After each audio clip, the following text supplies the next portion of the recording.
Kalau income awak tu untuk diri sendiri, cerita dia lain. Tapi kalau income awak tu untuk orang lain juga, cerita dia pun lain. Income tu maybe untuk pasangan kita, untuk mak ayah kita, untuk anak-anak kita, atau untuk family member yang lain dekat rumah. Orang-orang yang mungkin tak minta pun duit daripada awak setiap hari, tapi diorang punya hidup tu tetap ada kaitan dengan awak punya income setiap bulan. So, selagi gaji awak masuk macam biasa, maybe semuanya nampak okey. Duit untuk beli barang dapur ada, duit untuk bayar segala bil utility ada, duit untuk bayar rumah ada, duit untuk belanja anak-anak ada. Kalau ada mak ayah yang masih memerlukan, boleh tolong. Tapi kalau income awak terganggu, yang rasa efek dia tu mungkin bukan awak seorang je. Mungkin tiba-tiba pasangan awak kena fikir balik semua benda. Mungkin duit belanja untuk anak-anak nak kena adjust sikit. Mungkin selama ni awak dapat tolong mak ayah awak setiap bulan dan tiba-tiba awak dah tak dapat tolong macam biasa. Sebab tu soalan yang paling basic, bukannya saya perlukan protection ke tak?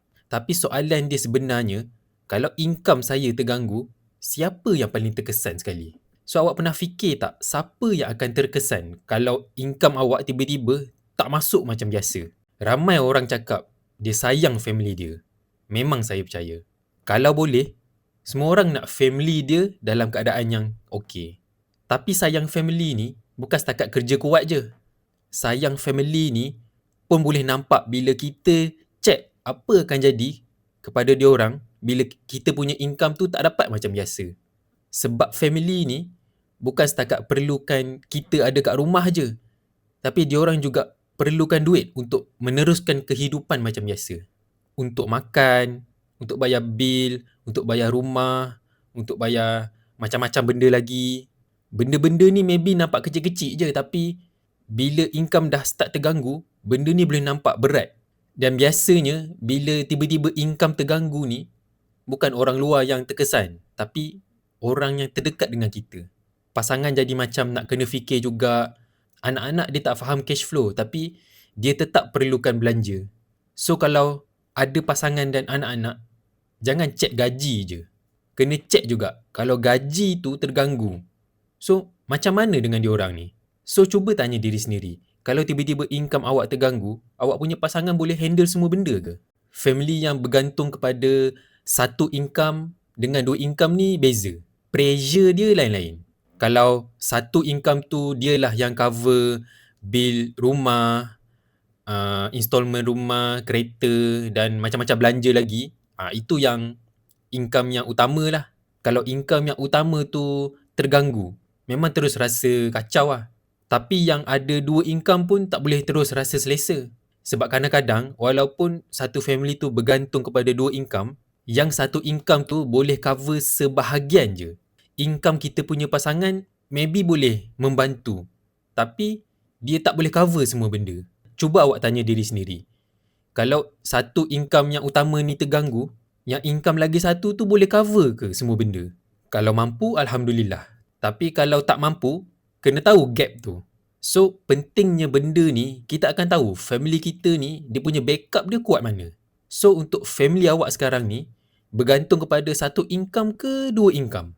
Awak tahu tak, kalau salah satu income tu terganggu, yang lagi satu tu boleh cover semua tak? Tanggungjawab kepada family ni bukan cerita pasal nak bayar installment rumah dengan kereta je. Installment dua benda ni memang besar. Tapi, kehidupan family tu pun komitmen dia besar juga.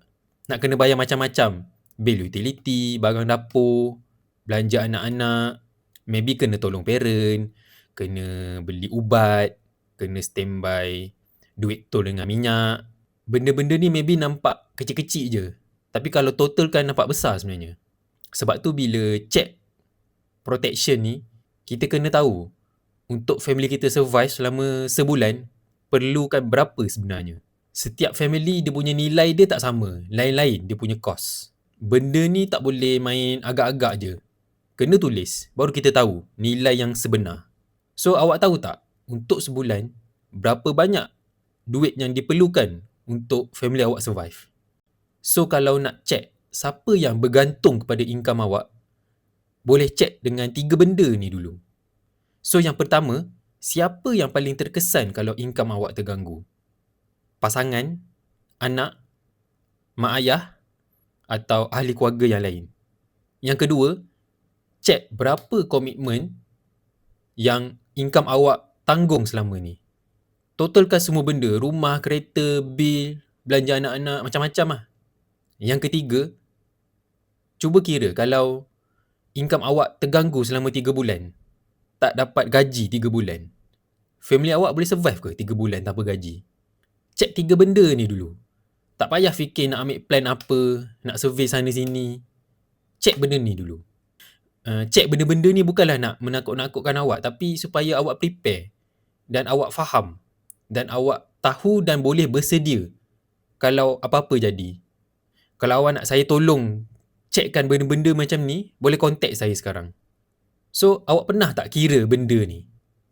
Atau selama ni awak fikir macam, oh, asalkan gaji masuk tiap bulan, kira okey lah.